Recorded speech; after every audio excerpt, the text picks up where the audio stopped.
Chapter 7, Screencast 5.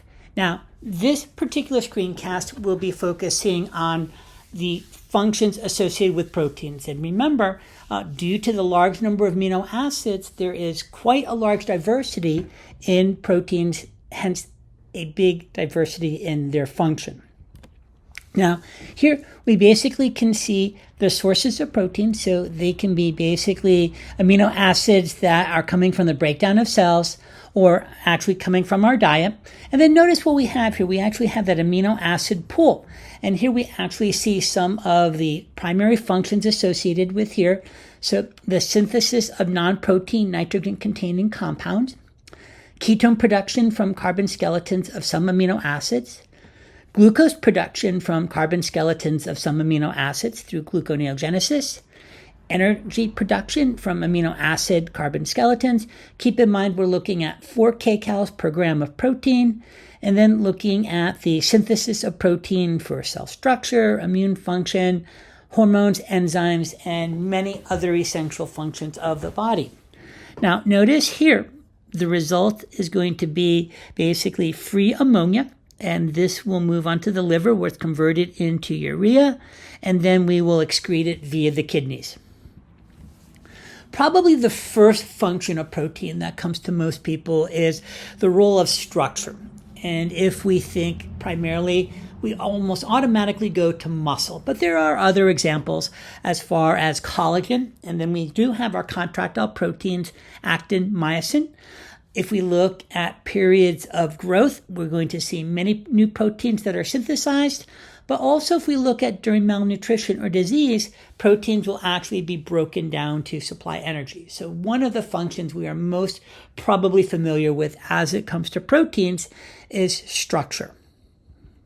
Now, fluid balance may be something you're not as familiar with. And quite often, we will think of protein as a non-permeating solute, and we generally find protein in 2 places, within cells or within the plasma. And remember, they're large, so they tend to stay in those places. And if we look at albumin and globulin, these are blood proteins, and they are really important. And one of the things that we see, normal blood pressure forces blood into capillary beds. Blood fluid moves into interstitial spaces. Proteins actually stay in the blood because they are too large to move out. And what happens, because they're a non-permeating solute, they exert a suckage force and they will pull fluid back into the blood. One of the things that will happen if someone is not getting enough protein, we see a decrease in the concentration of blood proteins. This results in the accumulation of fluid in the interstitial spaces, known as swelling and edema, and this is a relatively significant clinical sign. Here we can basically look some examples, and so once again we expect to see the protein stay here, and once again it's going to exert a suckage force. And basically we're going to have a maintenance of blood pressure, but now when we start to see blood pressure exceeding the counteracting force of protein, we start to see swelling and edema. And here, once again, kind of imagine standing on your feet all day. You have this greater hydrostatic pressure, accumulation of fluid in the interstitial space. Here, we're looking at some more dramatic examples of swelling and edema, but one of the primary causes of this is going to be overall a low quantity of protein.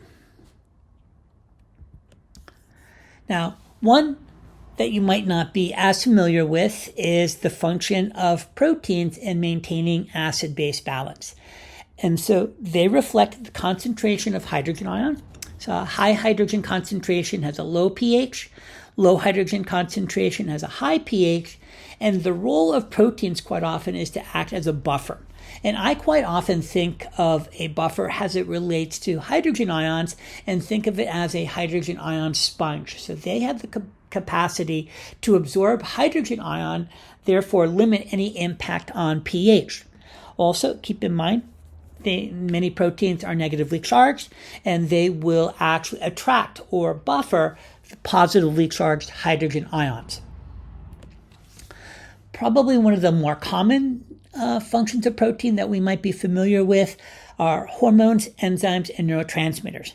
So we know many hormones are peptide in nature. Enzymes are a very good example of proteins. So all enzymes are proteins. And remember, enzymes are necessary for all chemical reactions that take place within the body.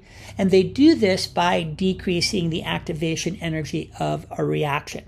Also, many of our neurotransmitters, such as norepinephrine, are protein in nature. Another role is immunity.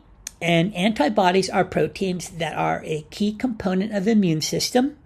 They actually function by binding to foreign antigens, and that is how antibodies play a role in the prevention of disease.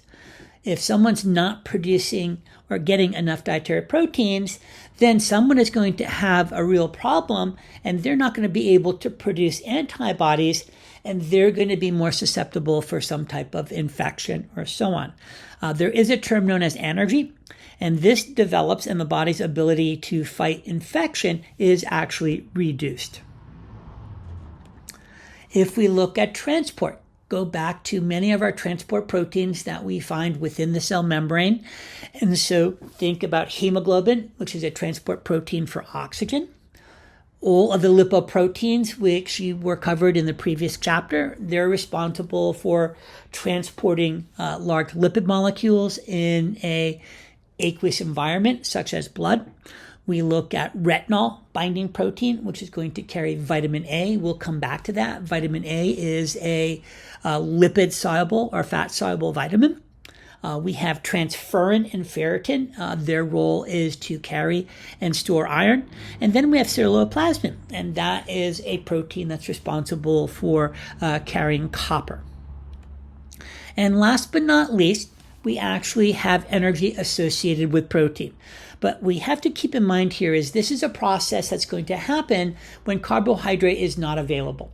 Remember when we did chapter 5, one of the important reasons to have adequate amount of carbohydrate is that is what you are using for energy. The job of carbohydrate is to get energy. That's not the main job we associate with protein. We've just talked about all of the other functions that are associated with protein. But through the process of gluconeogenesis, and this will be through the carbon skeleton of certain amino acids, and in chapter 9, we'll address those to greater detail, and those are going to be referred to as glucogenic. Now, when we look at the amount of energy that we can actually get from protein, it's approximately 4 kcals per gram, so it's equal to that, the energy yield in 1 gram of carbohydrate.